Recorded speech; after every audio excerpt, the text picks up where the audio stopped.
Meu nome é Antônio Paes. Sou filho das Águas Barrentas, nascido e criado na região de Óbidos, aqui no estado do Pará. Quem é de fora talvez não saiba, mas é aqui em Óbidos que o rio Amazonas se estreita e fica mais fundo, o que a gente chama de Garganta do Amazonas. A correnteza aqui não perdoa e a profundidade esconde segredos que a luz do sol nunca alcançou. Minha vida inteira foi remo, pesca e roçado na várzea. Eu conheço o rio como conheço a palma da minha mão, ou pelo menos eu achava que conhecia. O que aconteceu comigo em 1974 mudou esse sentimento. O respeito que eu tinha virou um pavor gelado, um medo que me faz tremer toda vez que ouço uma onda bater no barranco depois que o sol se põe. Naquele ano, eu era um homem feito, forte, acostumado com o trabalho pesado. Eu tinha ido visitar um compadre meu numa comunidade vizinha, coisa de umas 2 horas de remo descendo o rio. A conversa foi boa, o café foi forte, e a gente acabou perdendo a noção da hora. Quando eu me dei conta, a noite já tinha caído pesada sobre a floresta. O meu compadre insistiu para eu dormir lá, disse que o rio estava bravo, que a lua estava escondida. Mas eu tinha mulher e filho pequeno me esperando em casa, e a teimosia de homem ribeirinho falou mais alto. Eu disse que conhecia o caminho, que tinha braço forte e que voltaria assim mesmo. Desamarrei minha canoa, uma montaria de madeira de lei, boa, calafetada com breu, e entrei na água. A escuridão era absoluta. O céu estava coberto de nuvens grossas, sem estrela, sem lua.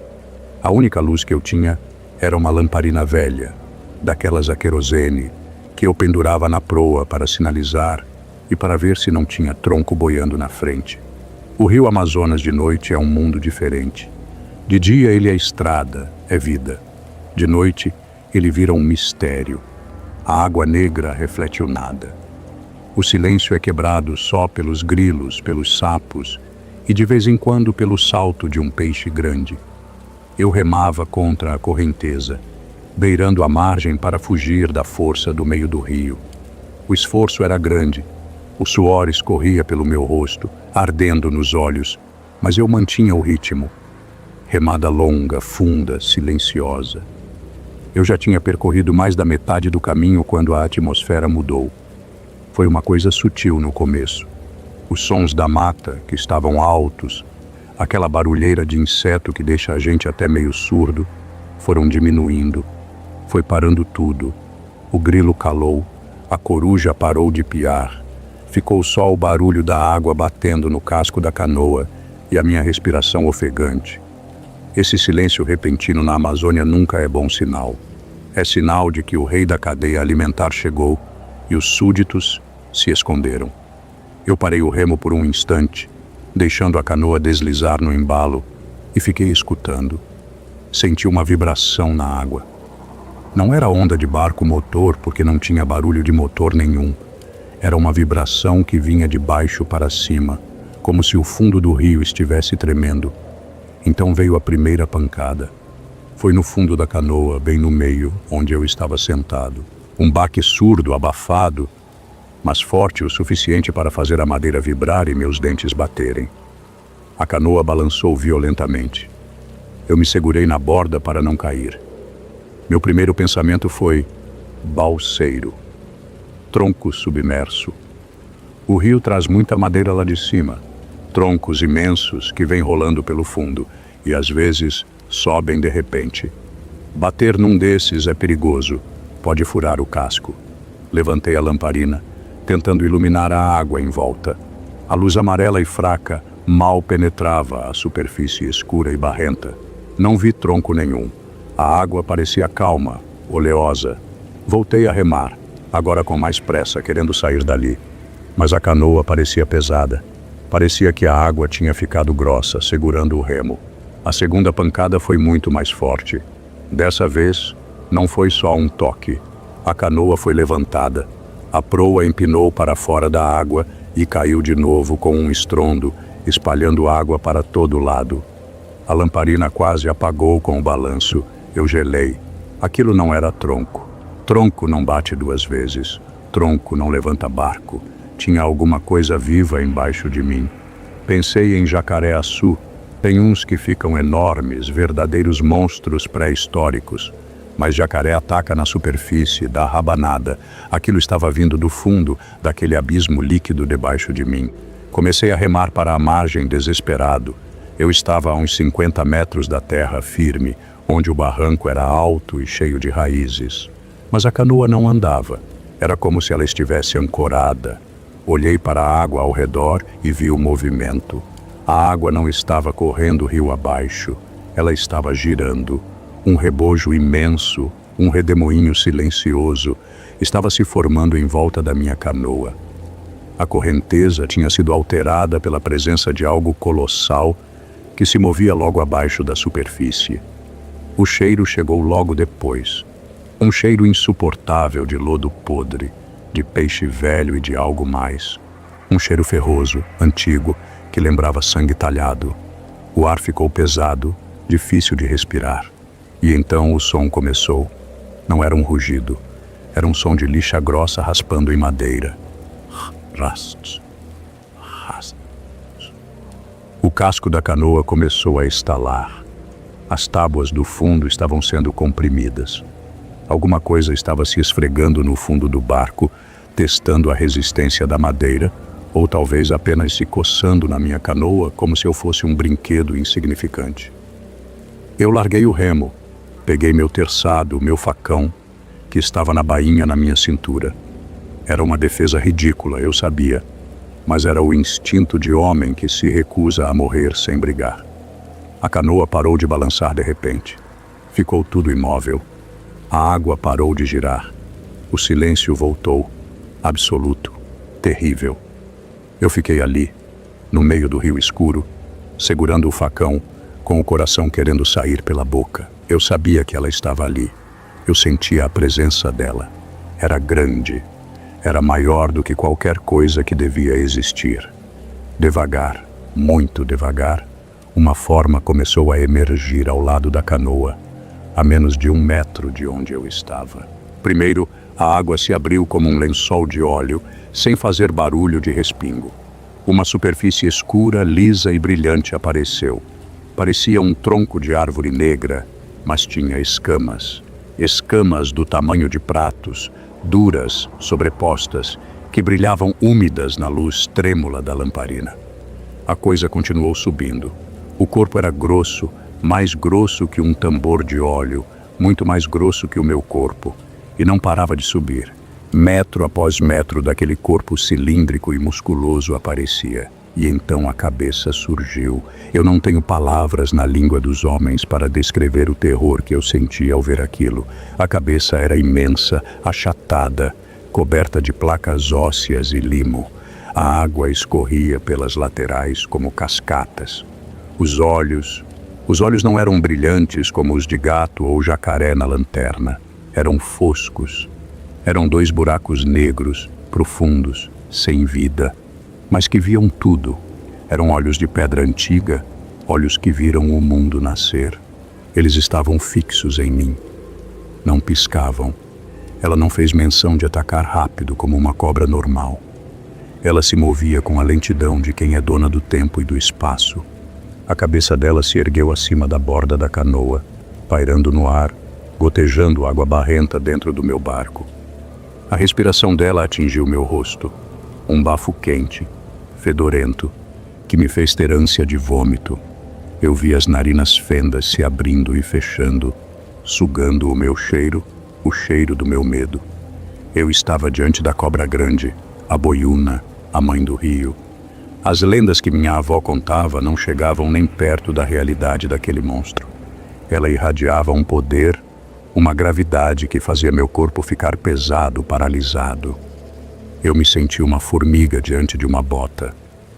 Ela abriu a boca levemente. Eu vi a carne pálida lá dentro. Vi fileiras de dentes curvados para trás, cada um do tamanho de uma faca de cozinha. O casco da canoa estalou alto. A parte do corpo dela, que ainda estava na água, começou a apertar o barco. Ela estava se enrolando, abraçando a madeira. O som das tábuas se partindo foi como tiros na noite. A água começou a entrar pelos rachadões no fundo. Eu sabia que a canoa ia virar. E sabia que se eu caísse na água perto daquela boca, era o fim. Num ato de desespero cego, eu me joguei. Mas me joguei para o lado oposto ao da cabeça dela. Me lancei na escuridão da água fria do Amazonas. O choque térmico foi brutal, mas o pânico me manteve quente. Eu afundei e, debaixo d'água, abri os olhos. Claro que não vi nada, era um breu total, mas eu senti. Senti o deslocamento de água causado pelo movimento dela.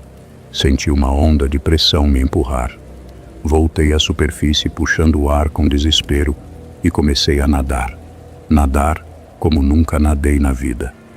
Braçadas curtas, rápidas, batendo perna com força, tentando manter a cabeça fora da água. Atrás de mim, ouvi o estrondo da canoa sendo estraçalhada, o barulho de madeira quebrando misturado com o bater da água. Ela tinha esmagado o barco. Talvez achasse que eu ainda estava dentro, ou talvez estivesse apenas destruindo meu meio de fuga por prazer. Eu nadava em direção ao barranco, mas a escuridão me deixava desorientado. Eu não via a margem. Eu só sentia a correnteza tentando me levar para baixo e o medo de sentir algo roçar na minha perna. A cada braçada eu esperava sentir a mordida. Esperava sentir aquele corpo de escamas se enrolar na minha cintura e me puxar para o fundo, para a toca dela, onde dizem que quem entra nunca mais sai e a alma fica presa servindo a ela. Ouvia, logo atrás de mim, um som de deslizamento na água. Chua! Algo grande cortando a superfície, vindo na minha direção. Eu bati a mão em algo duro. Era uma raiz de árvore na margem. Agarrei aquela madeira com tanta força que minhas unhas quebraram. Puxei meu corpo para cima, escalando o barranco de barro liso, escorregando, caindo de cara na lama, levantando e subindo de novo. Eu parecia um bicho saindo do lodo. Cheguei no topo do barranco e me arrastei para dentro do mato, me afastando da beira do rio. Caí de costas, ofegante, o coração parecendo que ia explodir a caixa do peito. Fiquei lá, deitado na terra úmida, olhando para a escuridão do rio lá embaixo. Eu ouvi claramente. Um sopro alto, como o de um boto, só que muito mais forte, vindo da água. E depois, o som de um corpo imenso batendo na superfície, uma cauda talvez, num aviso final. A água se agitou por um tempo e depois foi acalmando. Eu não voltei para a beira para olhar. Fiquei encolhido no meio do mato a noite inteira, sendo picado por mosquito, tremendo de frio e de pavor, esperando o sol nascer. Eu rezava, chorava, pedia perdão por ter invadido a hora dela. Quando amanheceu, eu caminhei pela beira do barranco até chegar em casa. Cheguei sujo de barro, sem camisa, sem canoa, sem nada. Minha mulher, quando me viu, achou que eu tinha sido assaltado ou brigado. Eu contei para ela que a canoa tinha batido num tronco e virado. Menti. Menti por muito tempo. No dia seguinte, fui com uns amigos procurar a canoa. A gente achou pedaços dela boiando quilômetros abaixo. Tábuas destroçadas, torcidas como se fossem papel. O remo estava partido ao meio como se tivesse sido mordido. Mas o corpo da canoa, o casco principal, nunca apareceu. Disseram que foi choque com balseiro. Eu concordei. Balancei a cabeça e deixei eles falarem. Mas eu sei a verdade. Eu sei o que eu vi. Eu vi a dona do rio. Eu vi a escuridão tomar forma e olhar para mim.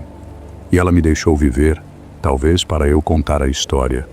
Ou talvez porque eu era pequeno demais para matar a fome dela naquela noite.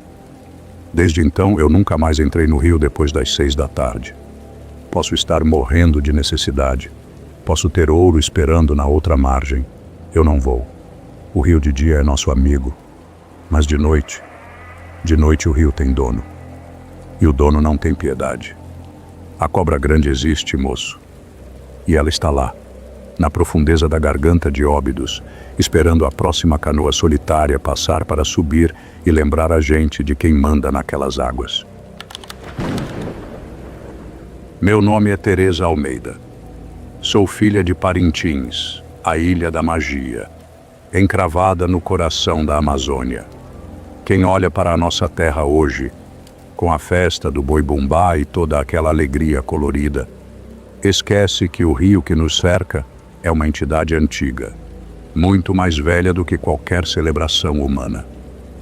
O rio Amazonas não é apenas água, ele é um mundo à parte, um universo líquido que tem suas próprias leis e seus próprios governantes.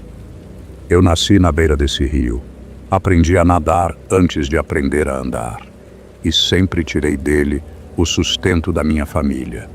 Mas o que aconteceu comigo no ano de 1980 mudou para sempre a minha relação com as águas. O respeito que eu tinha virou um medo profundo, um pavor que me impede até hoje de olhar para a superfície do rio quando o sol começa a se pôr. Naquele ano, eu era uma mulher jovem, cheia de vitalidade e orgulho da minha independência. Eu tinha minha própria canoa, uma montaria pequena e ágil, e pescava sozinha. Gostava da solidão. Gostava do silêncio que se formava no meio do rio, longe da barulheira do porto e das conversas dos vizinhos. Eu me sentia a dona do meu destino ali, com o remo na mão e a rede na água.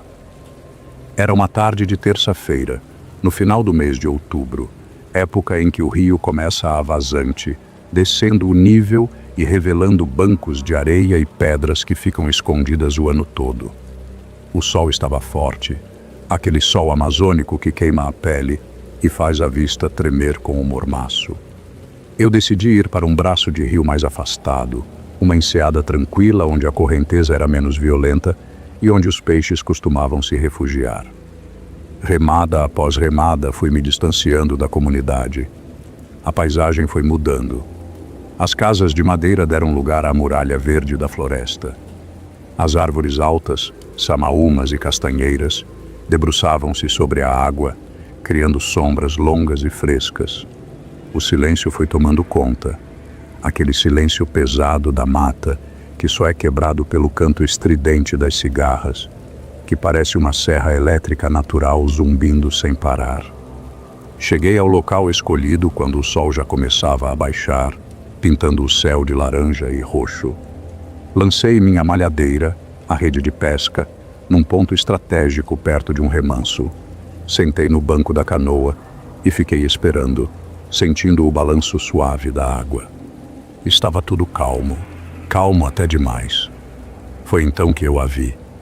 No meio do rio, a uma distância de talvez uns 100 metros de onde eu estava, havia uma pedra grande, escura, que tinha emergido com a seca.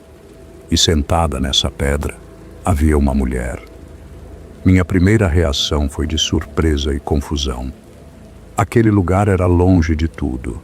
Não havia casas por perto, não havia outras canoas atracadas. Como alguém podia ter chegado ali sem barco? Pensei que talvez fosse alguém que tivesse naufragado ou alguma cabocla de uma comunidade distante que eu não conhecia. Apertei os olhos para enxergar melhor, pois a luz do dia estava morrendo rápido, dando lugar àquela penumbra cinzenta que engana a visão. A mulher estava de costas para mim. Ela tinha cabelos longos, muito longos e negros, que caíam pelas costas como uma cascata de óleo, cobrindo quase todo o corpo. Ela parecia estar penteando o cabelo com os dedos, num movimento lento e repetitivo. Eu gritei, perguntando se ela precisava de ajuda. Minha voz saiu forte, ecoando na parede da floresta, mas a mulher não se virou. Ela continuou ali, imóvel, penteando o cabelo. Senti um desconforto no estômago. Aquele isolamento, aquela falta de reação, não era natural. Mas a solidariedade ribeirinha falou mais alto. Comecei a recolher a rede depressa, jogando-a de qualquer jeito no fundo da canoa, para poder remar até lá e ver quem era. Enquanto eu puxava a rede, comecei a ouvir. Não era um canto. As lendas dizem que a Iara canta para enfeitiçar os homens. Mas o que eu ouvi não foi música, foi o meu nome. Ouvi uma voz sussurrada, mas que parecia vir de todos os lados ao mesmo tempo. Vinha da água, vinha do vento, vinha de dentro da minha própria cabeça. A voz dizia: Teresa, vem, Teresa. Era uma voz doce, líquida, como o barulho de água correndo sobre pedras, mas tinha um fundo frio, metálico. Eu parei com a rede na mão. Olhei para os lados assustada. Não tinha ninguém. Olhei para a pedra novamente. A mulher agora estava de perfil, e ela estava olhando para mim. Mesmo de longe, eu senti o impacto daquele olhar. Não conseguia ver os detalhes do rosto, mas sentia que ela me chamava. Uma vontade incontrolável de ir até lá tomou conta de mim. Não era curiosidade, era uma ordem. Meu corpo começou a se mover sozinho. Eu soltei a rede, peguei o remo e comecei a remar em direção à pedra. Minha mente gritava para eu dar meia volta, para eu fugir. O instinto de sobrevivência, aquele alarme antigo que todos nós temos, estava berrando que eu estava indo para a morte, mas meus braços não obedeciam. Eu remava com força, com uma precisão que não era minha, cortando a água escura em direção àquela figura solitária. Conforme eu me aproximava, os detalhes começaram a aparecer. E o que eu vi fez meu sangue gelar nas veias. Ela era bonita, sim, de uma beleza que doía os olhos. A pele era muito pálida, quase translúcida, brilhando com a umidade do rio. O rosto era perfeito, com traços finos, lábios vermelhos como urucum. Mas havia algo terrivelmente errado nela. Os olhos. Quando cheguei a uns 10 metros, pude ver os olhos. Eles não tinham branco. Eram inteiramente negros. 2 esferas de escuridão profunda, sem brilho, sem vida. Eram olhos de peixe morto, fixos, que não piscavam. E eles estavam cravados em mim com uma fome, uma cobiça que me fez sentir nua e vulnerável. E então eu olhei para baixo, para onde deviam estar as pernas. A pedra onde ela estava sentada era lisa e molhada. E o que saía do corpo dela não era uma cauda de peixe, como nas histórias de criança.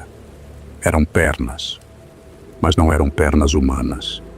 Eram membros longos, excessivamente longos, finos e pálidos. Eles se dobravam em ângulos estranhos, com mais articulações do que um ser humano tem. Pareciam raízes de árvore branca ou tentáculos de um animal do fundo do mar, mas com a forma grotesca de pernas esticadas. Elas desciam da pedra e entravam na água, desaparecendo na escuridão do rio. Eu não via os pés. Só via aquelas coxas e canelas intermináveis, sem músculos definidos, apenas pele e osso mole, balançando levemente com a correnteza. O cheiro que emanava dela chegou até mim. Não era cheiro de perfume ou de flor. Era cheiro de rio, de lodo, de peixe cru e de maresia. Um cheiro forte, adocicado e enjoativo de decomposição. Eu queria parar a canoa. Eu fazia força para travar o remo, mas a correnteza parecia me empurrar para ela. A canoa deslizou até encostar suavemente na pedra. A mulher parou de pentear o cabelo. Ela sorriu.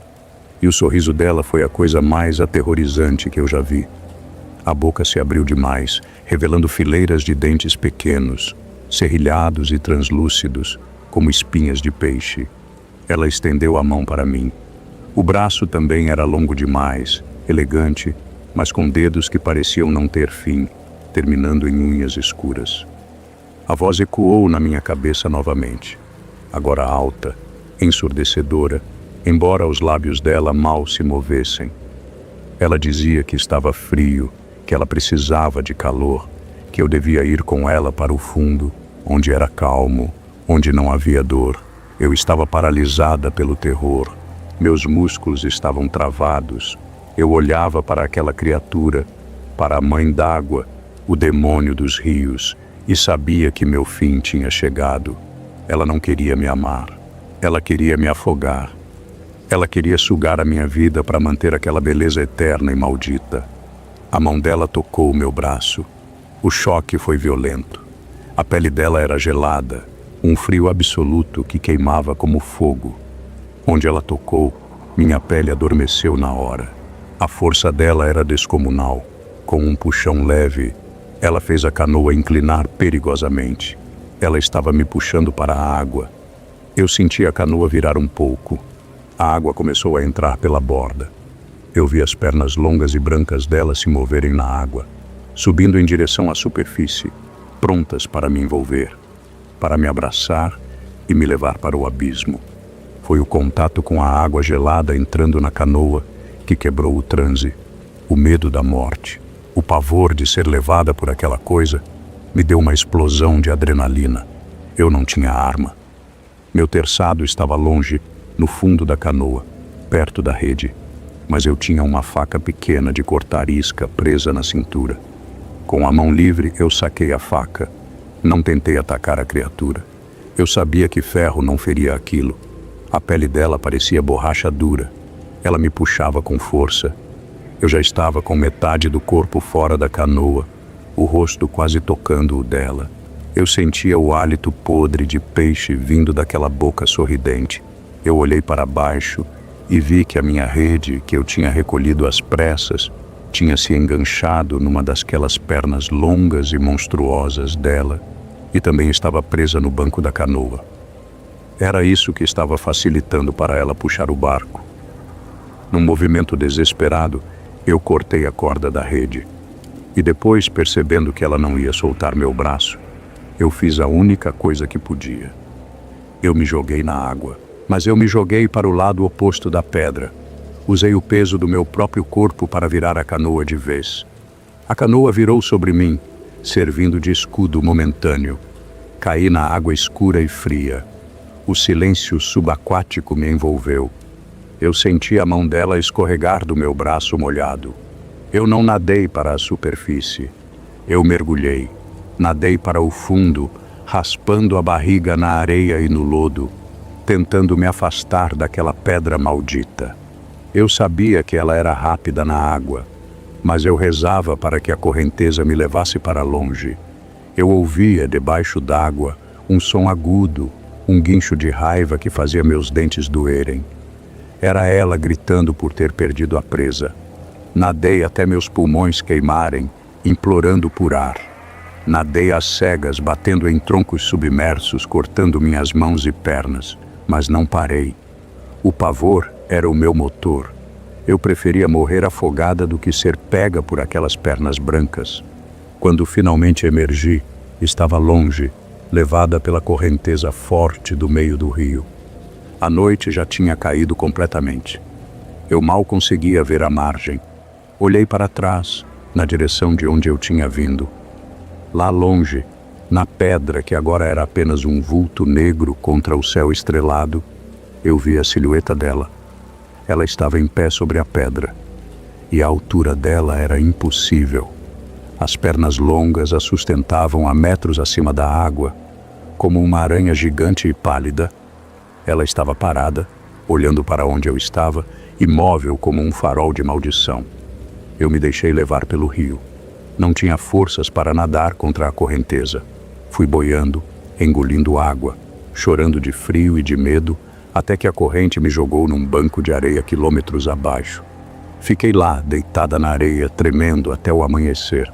Não conseguia fechar os olhos, porque toda vez que fechava, eu via aquele rosto pálido e aqueles olhos negros me encarando. Fui encontrada de manhã por um barco de recreio que passava.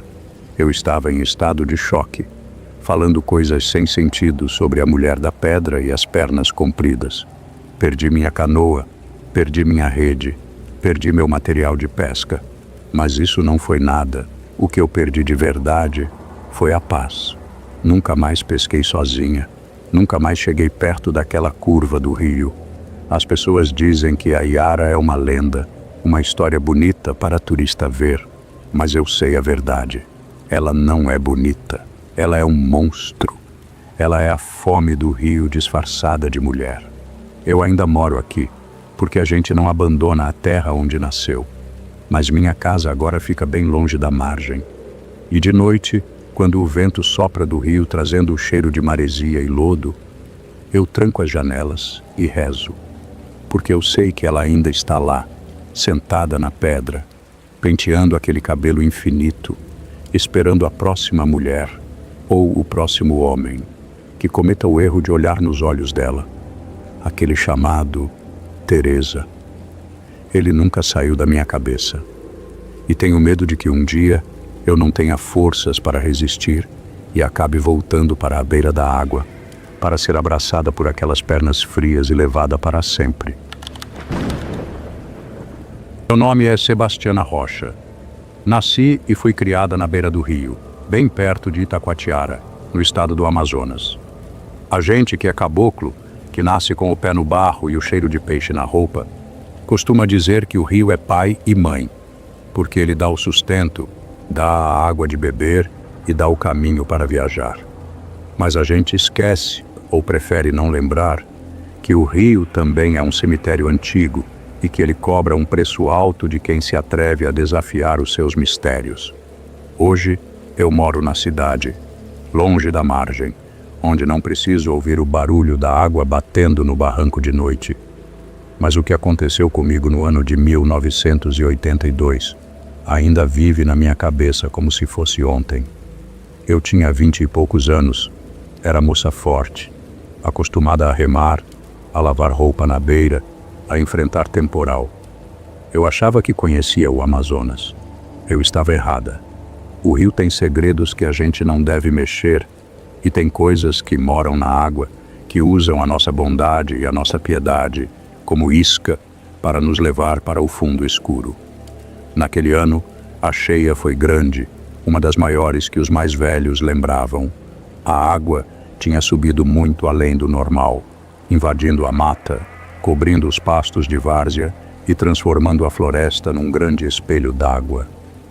Eu morava num sítio afastado com meus pais e meus irmãos mais novos.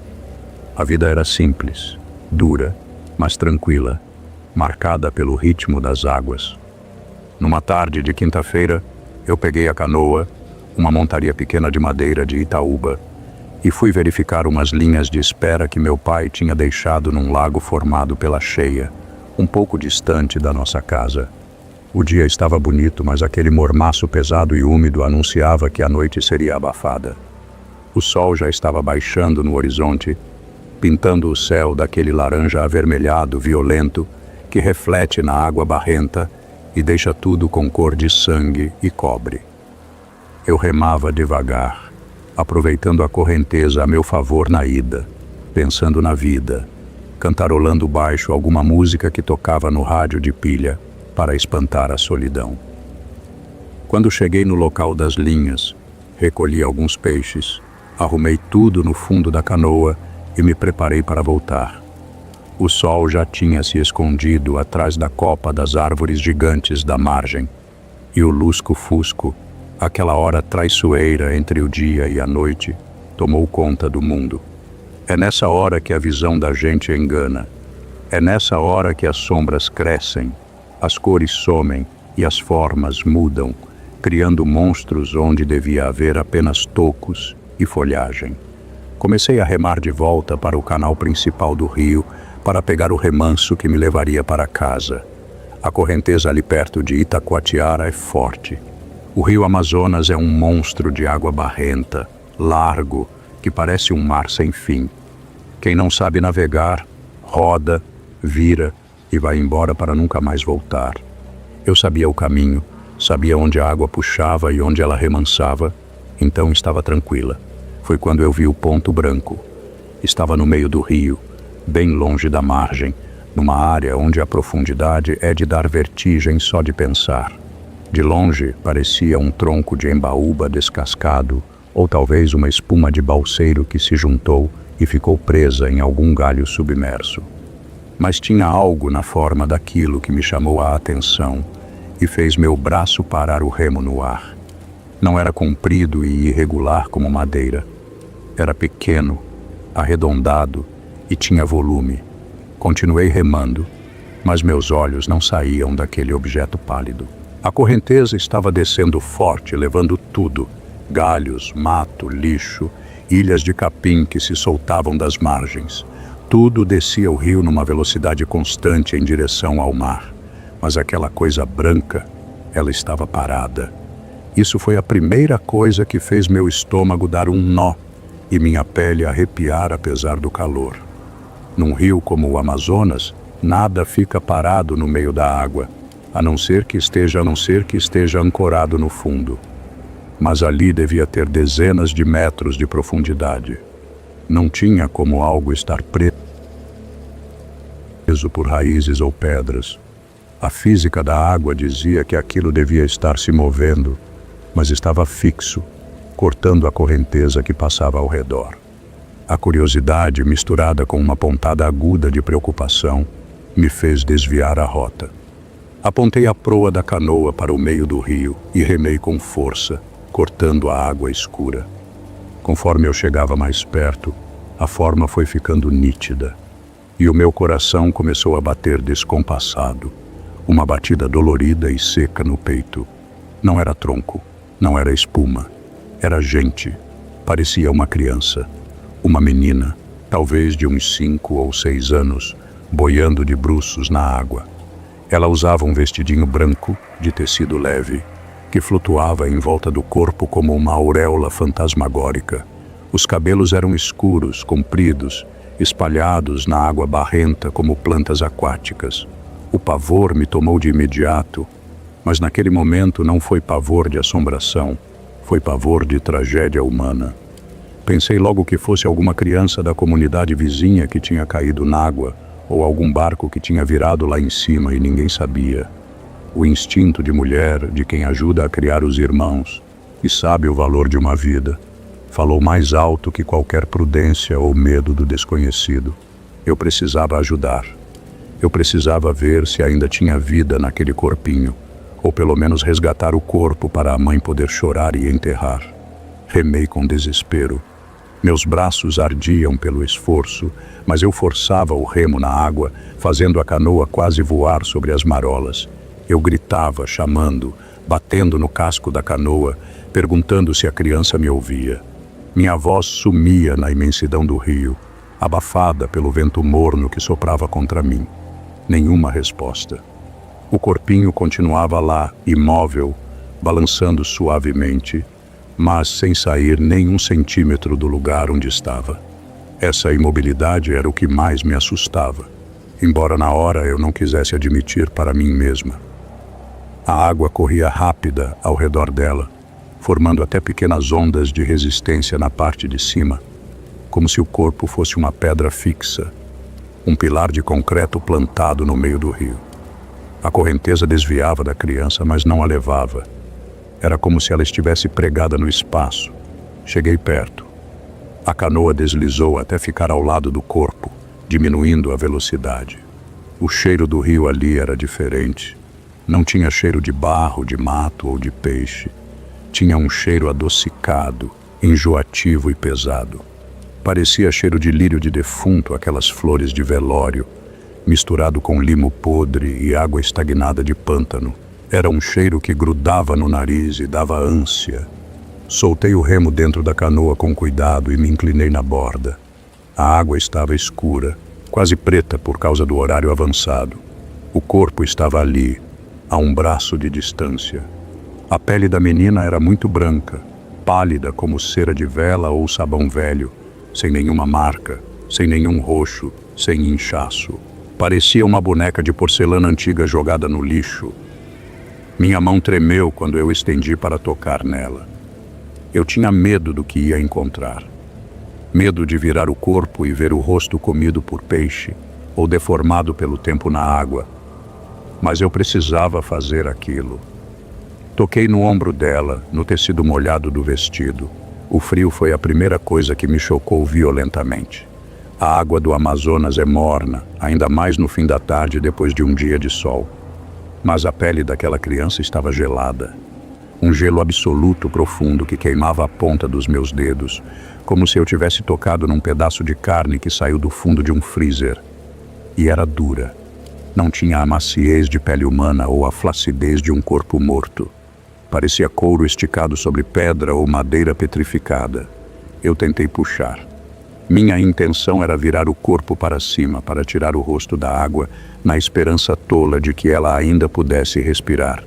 Mas o corpo não mexeu. Era pesado, incrivelmente pesado.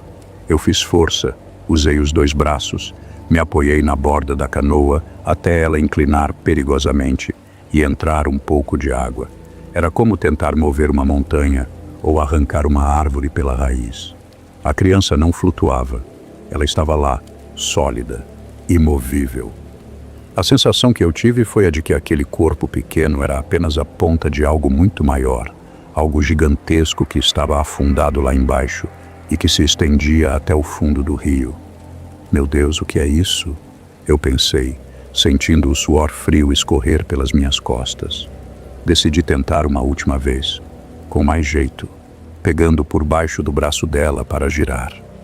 Coloquei toda a minha força, firmando os pés no fundo da canoa. O corpo cedeu, mas não porque eu o levantei. Ele girou no próprio eixo, como uma dobradiça enferrujada. O rosto saiu da água. Eu esperava ver um rosto pálido, de olhos fechados, talvez arroxeado pela asfixia. Mas o que eu vi me fez soltar um grito que morreu na garganta. O rosto era perfeito, liso, branco como papel. Não havia expressão de dor ou morte. Mas os olhos estavam abertos. Eram olhos enormes, fundos, escuros como a noite sem estrelas. Não havia a parte branca, não havia íris. Era só um abismo negro, líquido, que parecia sugar a pouca luz que restava no dia. E aqueles olhos não estavam olhando para o nada. Eles viraram e focaram direto em mim. Uma consciência antiga e maligna brilhou naquela escuridão. Eu senti, naquele instante, que aquilo não era uma criança. Nunca tinha sido. Aquilo era uma isca. Uma boneca de carne e magia feita para atrair gente tola como eu para o meio do rio. A boca da coisa se abriu num sorriso lento, mecânico. A pele das bochechas estalou, como se fosse velha e seca. De dentro da boca não saiu água, saiu um som de borbulha grossa, como lama fervendo. E então o corpo começou a subir. Não porque eu estivesse puxando, mas porque ele estava se erguendo sozinho. A criança levantou os braços rígidos e agarrou a borda da minha canoa. As mãos pequenas, que antes pareciam inofensivas, cravaram na madeira da borda com uma força sobrenatural. A madeira da canoa estalou e gemeu sob a pressão. A canoa inclinou violentamente para o lado dela.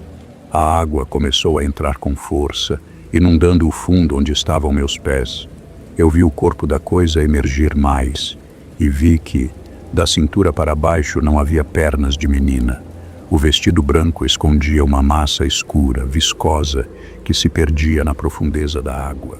Era como se ela fosse parte do rio, uma extensão da água que tomou forma. Ela estava tentando subir. Ela queria virar a canoa. Ela queria me levar para baixo, para o lugar frio de onde ela vinha. O terror me tirou a paralisia. Eu sabia que se a canoa virasse, eu estava morta.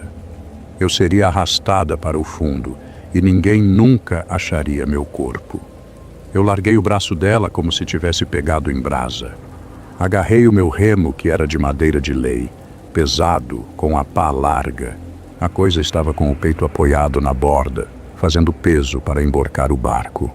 O rosto pálido e aqueles olhos de abismo estavam a centímetros do meu. Eu sentia o cheiro podre vindo da boca dela. Eu levantei o remo com as 2 mãos, num gesto de desespero total, e desci a madeira com toda a força que eu tinha no peito da criatura. Não foi um golpe para machucar, foi para empurrar.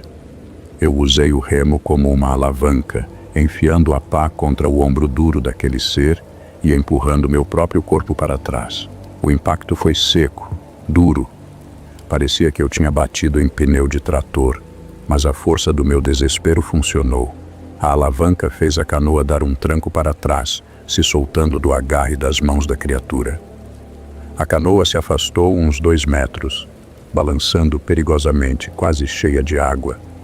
A coisa caiu de volta na água, mas não afundou. Ela ficou ali, boiando na vertical, com a água na altura da cintura. Ela não tentou nadar atrás de mim. Ela apenas ficou parada, me olhando com aqueles olhos negros, balançando suavemente com a marola que a minha briga tinha causado. Eu não esperei. Encaixei o remo na água e comecei a remar. Remei como uma louca. Remei sem ritmo, sem técnica, apenas rasgando a água com violência, querendo colocar o máximo de distância possível entre mim e aquele ser. A correnteza me ajudou, me levando para longe. Mas eu não conseguia parar de olhar para trás. Na penumbra da noite, que agora caía de vez, eu via o ponto branco no meio do rio. Ela continuava lá, imóvel, desafiando a correnteza, esperando. Eu cheguei em casa encharcada, tremendo, chorando sem parar. Meu pai teve que me tirar de dentro da canoa porque minhas pernas não obedeciam. A canoa estava cheia de água e tinha as marcas, fundas na madeira da borda, de onde os dedos daquela coisa tinham apertado. Marcas que pareciam ter sido feitas por ferro quente ou por uma morsa. Eu nunca contei para ninguém que vi os olhos dela. Disse apenas que vi um corpo e me assustei. Mas meu pai, que era homem do rio, viu as marcas na canoa. Ele viu o meu estado. Ele queimou a canoa no dia seguinte. Disse que madeira tocada por aquilo traz agouro e doença. Eu nunca mais pisei numa canoa sozinha. Nunca mais olhei para o meio do rio quando tem algo boiando. Aquela menina, aquela coisa, ela não estava perdida. Ela estava pescando. E eu fui o peixe que escapou do anzol. Às vezes, quando a noite está muito quieta e o rio está liso como um espelho, eu sinto aquele cheiro de flor podre no ar. E eu sei que ela subiu. Eu sei que ela está lá fora, parada na correnteza, com seu vestido branco e seus olhos de escuridão, esperando outra pessoa de bom coração parar para ajudar. O rio é pai e mãe, é verdade, mas ele também tem filhos que não são de Deus. E a gente tem que rezar para nunca cruzar o caminho deles. Meu nome é Raimundo Cordeiro. Sou caboclo, nascido e criado na região de Tefé, no Médio Solimões, aqui no estado do Amazonas. A minha vida sempre foi governada pelo rio. Desde menino aprendi que a água é a nossa estrada, o nosso sustento e muitas vezes o nosso fim. Hoje eu moro em terra firme, longe da beira, e evito sair de casa depois que o sol se põe. Mas a lembrança do que vivi em 1985 nunca me abandonou. É uma marca que carrego não no corpo, mas no juízo. Quem vê de fora acha que navegar é só acelerar o motor e seguir o rumo. Mas quem é do lugar sabe que, de noite, o rio muda. O rio respira. E às vezes ele decide que você não está viajando sozinho, mesmo que não tenha ninguém de carne e osso do seu lado. Naquele ano, eu trabalhava transportando farinha e castanha entre as comunidades ribeirinhas e o porto de Tefé. Eu tinha uma canoa de madeira, dessas compridas e estreitas, que a gente chama de montaria, equipada com um motor de rabeta. Para quem não conhece, o motor de rabeta é aquele que tem uma hélice na ponta de um eixo longo, e o motor fica dentro do barco, barulhento e vibrante. A gente pilota segurando um cabo de ferro, sentindo a trepidação no braço inteiro. Era uma sexta-feira de novembro. Eu tinha ido deixar uma encomenda numa comunidade chamada Barreira Branca, que ficava a umas 2 horas de viagem subindo o rio. Tive uns problemas com o recebimento do pagamento, a conversa se estendeu, e quando eu consegui sair de lá, a noite já tinha caído pesada sobre a floresta. O céu estava fechado, carregado de nuvens baixas que escondiam a lua e as estrelas. A escuridão era total. A única coisa que eu enxergava era a mancha cinzenta da água na frente e a muralha preta da mata nas margens. Eu não tinha lanterna potente, apenas o costume e o conhecimento das curvas do rio. A viagem de volta seria a favor da correnteza, o que devia ser mais rápido, mas a noite nos Solimões exige respeito. Entrei na canoa, ajeitei o tanque de gasolina, enrolei a corda no volante do motor e puxei. O motor pegou de primeira com aquele barulho ensurdecedor que rompe o silêncio da mata. O som do motor de rabeta é alto, ele preenche os ouvidos da gente, abafando qualquer outro som do mundo lá fora. Acelerei e a canoa começou a cortar a água. Eu viajava sozinho. A canoa estava leve, sem carga, pois eu já tinha entregado a farinha. Eu sentava lá atrás, na popa, controlando a direção. Na minha frente, havia 2 bancos de madeira vazios, o meio da canoa e a proa, que apontava para a escuridão. A primeira hora de viagem foi tranquila. O vento batia no rosto, trazendo o cheiro de água e floresta. Eu estava cansado, só queria chegar em casa, tomar um banho e dormir. Meus pensamentos vagavam, pensando no dinheiro que recebi, nas contas para pagar. A rotina engana a gente. A gente acha que, porque fez aquele caminho 1000 vezes, nada vai acontecer na 1000ª vez. Foi quando eu passei por um trecho conhecido como Boca do Igarapé-Açu. É um lugar onde a correnteza forma uns rebojos, uns redemoinhos traçoeiros. De repente a canoa mudou de comportamento. Quem pilota sabe. Você sente o barco no corpo. Você sabe como ele balança, como ele corta a água, como ele reage ao motor. E sem aviso nenhum a canoa ficou pesada. A proa, a parte da frente levantou. Isso só acontece quando tem peso atrás. Mas eu já estava atrás. O peso tinha que estar no meio, ou bem perto de mim. O motor roncou mais grosso, fazendo força, como se estivesse empurrando o dobro da carga. A velocidade caiu. A água começou a bater mais alto no casco, respingando para dentro.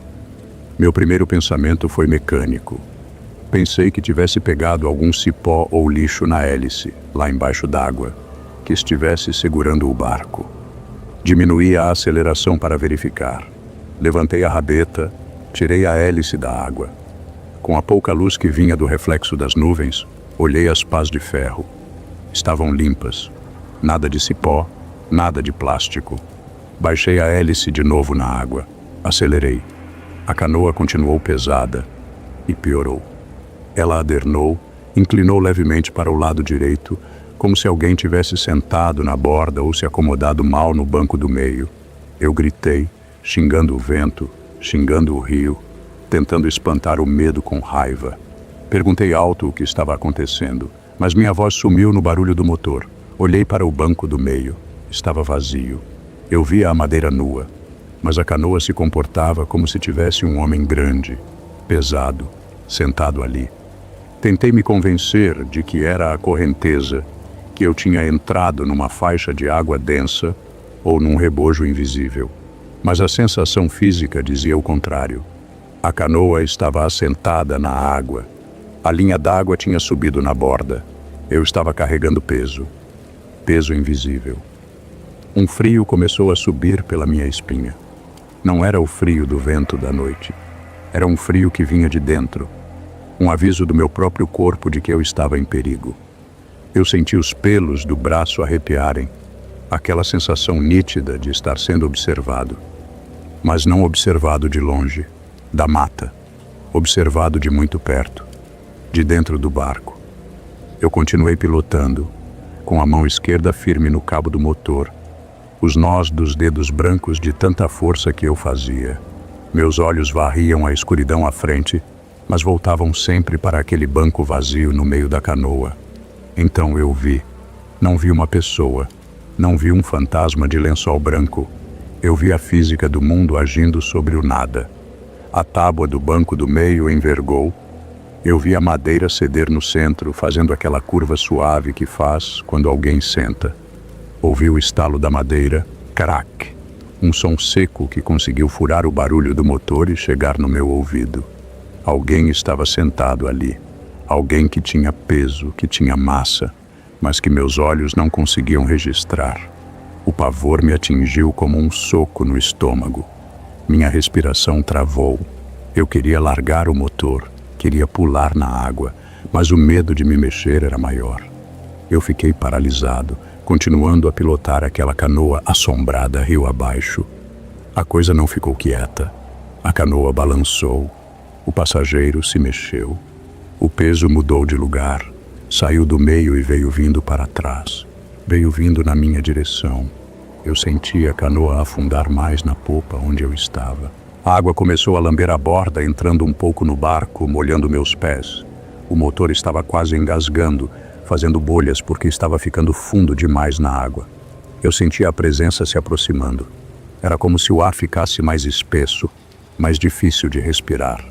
Comecei a sentir um cheiro de água parada, de lodo velho que fica no fundo do rio quando seca, misturado com um cheiro metálico, de ferrugem ou sangue. Eu não olhava para o lado. Eu olhava fixo para a frente, como se ignorar a presença fizesse ela sumir. Eu rezava tudo o que eu sabia. Pai Nosso, Ave Maria, Credo, misturava tudo na cabeça. E então eu sentia a respiração. Mesmo com o vento no rosto, mesmo com o barulho infernal do motor de 2 tempos explodindo do meu lado, eu senti um sopro quente e úmido na minha orelha direita.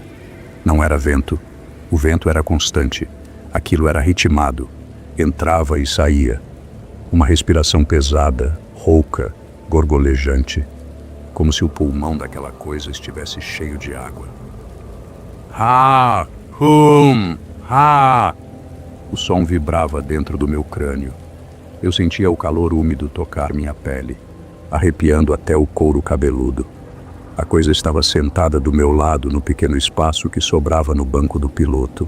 Ou talvez estivesse em pé atrás de mim, debruçada sobre o meu ombro. Eu comecei a chorar. Lágrimas de terror puro escorriam pelo meu rosto, se misturando com o suor. Eu não tinha para onde fugir. Estava no meio do rio Solimões, na escuridão total, numa canoa pequena, com algo que não era deste mundo. A mão da coisa tocou meu ombro. Não foi um toque suave, foi um peso. Senti como se um saco de areia molhada tivesse sido apoiado em mim, mas tinha dedos. Eu sentia a pressão de dedos longos e fortes apertando meu músculo, cravando na carne através da camisa. O toque era gelado, um frio que queimava, que adormecia o braço. A coisa começou a empurrar. Não era um empurrão brusco, era uma pressão constante, firme. Ela queria me tirar do comando. Ela queria me jogar na água. Ou talvez quisesse assumir o motor. Eu fiz força contrária. Segurei no banco com a mão livre. Travei as pernas. Eu lutava contra o invisível. Meu corpo inclinava para a esquerda, forçado por aquela mão pesada e fria no meu ombro direito. A canoa começou a girar em círculos, descontrolada, porque eu não conseguia mais manter o rumo. O motor gritava, a hélice batendo na água de jeito errado.